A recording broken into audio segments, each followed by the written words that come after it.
Before we start, I would want you to hit that red subscribe button so you never miss out on any of our videos. Hey guys, what's up? Welcome back to Game Shame. Call of Duty is being shut down for good? Yeah, you heard that right. The first-person shooter video game franchise, which was released in 2003, is shutting down after 17 years of providing entertainment.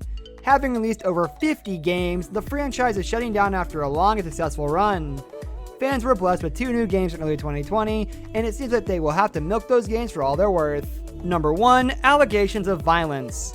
The game has been called out for its depictions of violence, child combat, and shooting unarmed civilians, among other things. While this violence is expected of a war game, the game also depicts more than just typical war violence, and the language has been rated R as well. Further, there are claims that along with graphic content, which is not eliminated by much through the option of turning off graphic content, COD is increasingly being played by preteens, from the age of 8 to 13-year-olds, even though the game has an age warning of 18. Parents are growing increasingly concerned over the entertainment their children are consuming. Number 2. Undermining the seriousness of wars. It has been claimed that the game undermines the seriousness of wars by depicting it through the lens of a game, which leads to people playing the games viewing wars as an entertaining experience. However, the game is only a virtual experience and in no way does it mean to undermine the seriousness of wars. Veterans of world wars suffer from PTSD, and COD, it has been asserted, does not respect their experiences of war, which were obviously traumatic, and disrespects the experiences of the martyrs of these wars. Shooting on civilians in the games also supports these claims. Number 3. Call of Duty Warzone was a flop.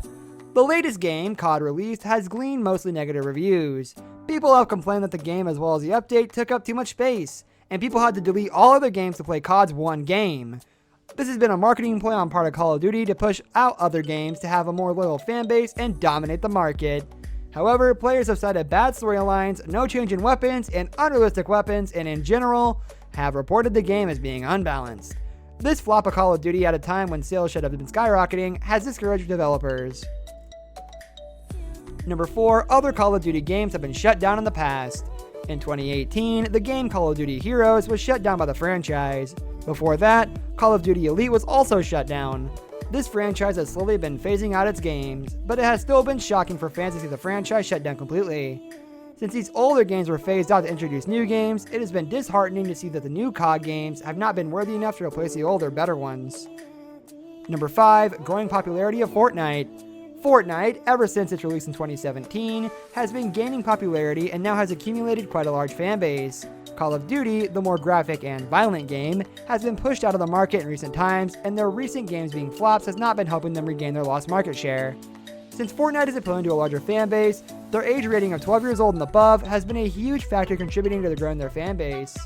Fortnite, in stark comparison to Call of Duty, only has scenes of mild violence, and their games have been called much more interactive. The game has fought its way into the pop culture scene and has even inspired the Fortnite dance. This growing popularity of Fortnite has severely threatened Call of Duty's reputation. Number 6. PUBG has been banned. There have been calls to ban similar games, which have all been deemed violent. PUBG, an online multiplayer battle royale game, has been banned in 5 countries recently for triggering aggressive thoughts and causing violent behavioral patterns in children. This ban on PUBG has made COD developers wary and has increased scrutiny on their franchise. This is one of the reasons contributing to the shutting down of the game. Call of Duty's fan base has been heartbroken over the loss of their favorite game. There is a chance of revival of the game, but it's pretty slim. Having been pushed out of the market for being too violent and having been rejected by less violent games has got to hurt. The new generation simply does not approve of the violently graphic content that Call of Duty so proudly calls entertainment, and these 2 factors have been the greatest blows to the developers, leading to the demise of the game. This brings us to the end of our video. I hope you enjoyed it. Hit like if you did, and don't forget to subscribe to our channel so you don't miss out on any of our videos in the future. Also, watch the 2 videos that are on your screen because I'm sure you'll love them. With that, I'll see you in the next video.